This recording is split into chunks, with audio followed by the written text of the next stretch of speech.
मैं आरपी सिंह अम्बेडकर और आज जो ये यहाँ आजमगढ़ मंडल का संविधान बचाओ महासम्मेलन आयोजित किया गया है, इसमें सभी आसपास के जनपदों के लोग शामिल हुए हैं।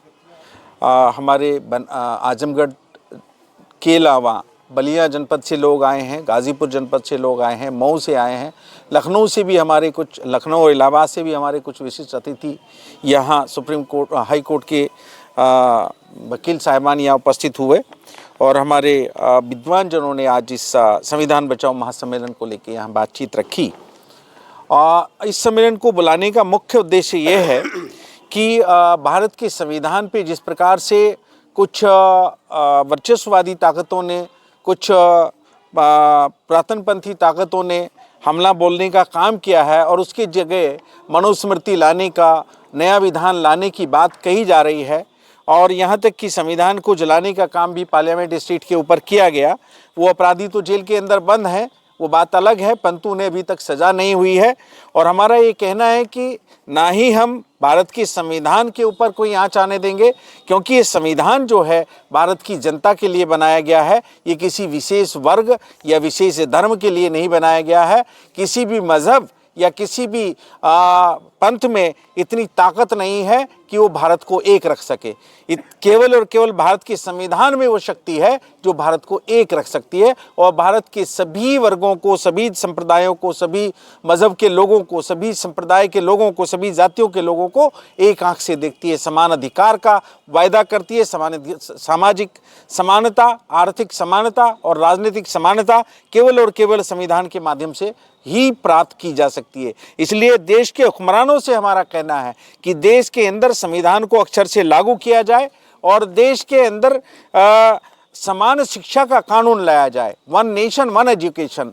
हम चाहते हैं कि वन नेशन वन इलेक्शन से पहले देश के अंदर अगर कोई अब नया कानून आएगा तो वन नेशन वन एजुकेशन का लाया जाएगा, लाया ही जाना चाहिए। हम सांसदों को भी इस बात का लेकर के पत्र दे रहे हैं, भिन्न भिन्न पार्टियों के अध्यक्षों को भी इस बात का पत्र दे रहे हैं कि अब इस देश के अंदर यदि कोई कानून आएगा राइट टू एजुकेशन के बाद, तो केवल और केवल वन नेशन वन एजुकेशन का कानून ही आएगा और आरक्षण को संविधान की 9वीं अनुसूची में रखा जाए, प्रोन्नतियों में आरक्षण लागू किया जाए और शीर्ष पदों तक अल्पसंख्यकों को, महिलाओं को और वंचित वर्गों को शीर्ष पदों तक हाई कोर्ट, सुप्रीम कोर्ट, सेना, एयरफोर्स, सभी विश्वविद्यालयों में, महाविद्यालयों में समानुपातिक अनुपात से समानुपातिक प्रतिनिधित्व हर एक समूह, हर एक वर्ग को दिया जाए बिना भेदभाव के।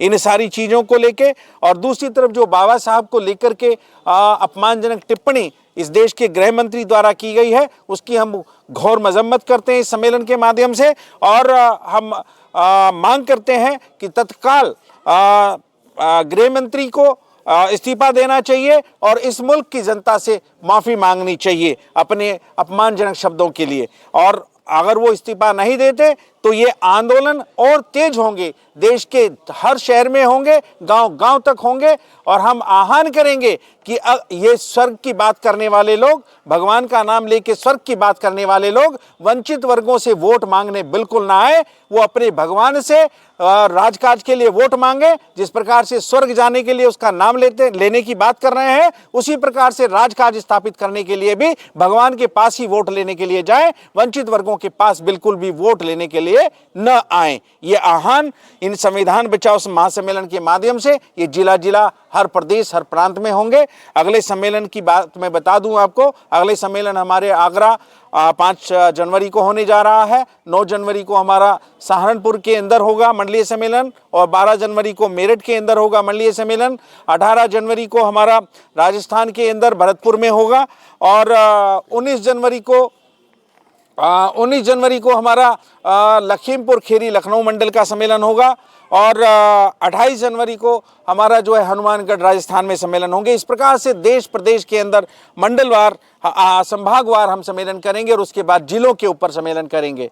अभी यहाँ पे हमारे बलिया के साथियों ने अपने सम्मेलन की तारीख दी है। 9 फरवरी को बलिया जनपद का सम्मेलन होगा और इस प्रकार से हम सम्मेलन दर सम्मेलन करते हुए इस देश के हक वंचित समाज को, वंचित वर्गों को, SC ST OBC और माइनॉरिटी और तमाम महिलाओं को जागरूक करने का काम करेंगे और संविधान पर किसी भी प्रकार की आंच नहीं आने देंगे। संविधान के ऊपर उंगली उठाने वालों के की घोर मजम्मत हम करते हैं। बाबा साहब का अपमान करने वालों की घोर मजम्मत हम करते हैं इस सम्मेलन के माध्यम से।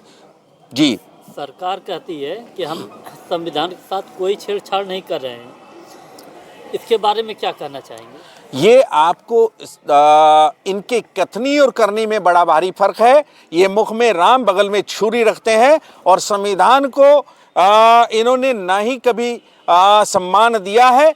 आप देख लें कि इन्होंने संविधान के नाम पे बाबा साहब के नाम पे सत्ता हथियाने का काम किया है और अंदर खाने इन्होंने संविधान को कमजोर करने का काम किया है। इन्होंने देश के तमाम सरकारी कल कारखानों को बेच करके वंचित वर्गों का आरक्षण समाप्त करने का काम किया है। ये 30,000 स्कूलों को बंद करने की तैयारी उत्तर प्रदेश के अंदर कर रहे हैं और ये कहाँ का जस्टिफाई किया जा सकता है इस बात को कि संविधान की शपथ लेने वाले कुछ लोग अपने सरकारी कार्यालय में, मुख्यमंत्री कार्यालय में मनुस्मृति की किताब रखते हैं। जिस मनुस्मृति को बाबा साहब भीमराव अंबेडकर ने एक असंवैधानिक पुस्तक मानते हुए, एक गैर बराबरी का विधान मानते हुए 25 दिसंबर 1927 को सुपर्दे खाक कर दिया था, जला के राख कर दिया था, उसी किताब को एक मुख्यमंत्री अपनी टेबल पे कैसे रख सकता है? ये बहुत घोर आपत्तिजनक बात है। संविधान की शपथ लेने वाले किसी भी शख्स को इस हरकत से बाज आना चाहिए। प्रधान महासचिव, आरक्षण बचाओ संघर्ष समिति।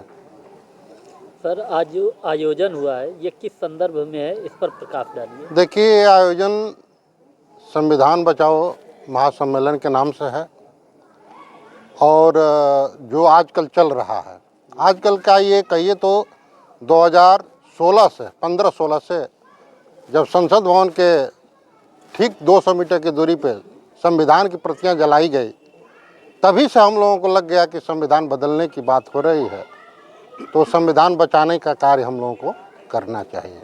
उसी परिप्रेक्ष्य में हम लोग इस आजमगढ़ में यह कार्यक्रम कर रहे हैं और सबसे बड़ी बात यह है कि संविधान बचाने की जिम्मेदारी भारतीय संविधान में न्यायपालिका को दी गई, सर्वोच्च न्यायालय को दिया गया।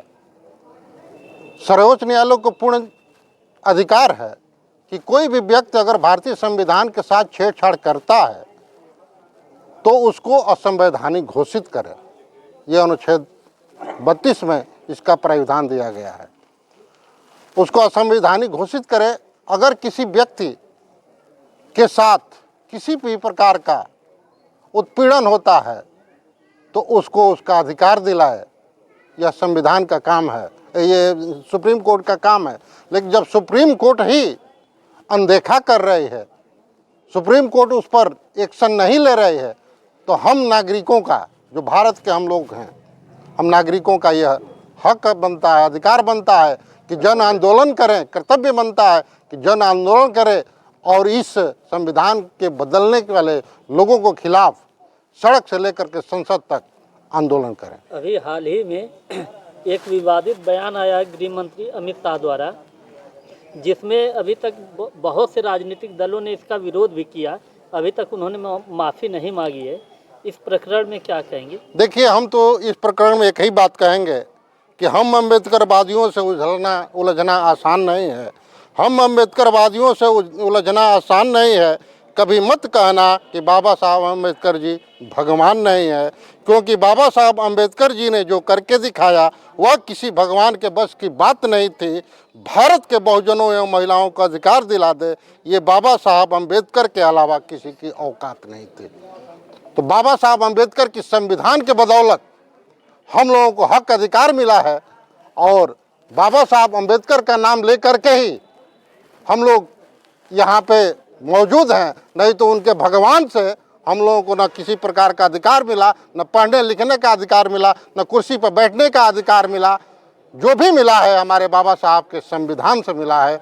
इसलिए बाबा साहब अम्बेडकर हमारे लिए भगवान हैं और बाबा साहब अम्बेडकर का संविधान जब तक सूरज चांद रहेगा, बाबा साहब का संविधान रहेगा, बाबा साहब का संविधान रहेगा।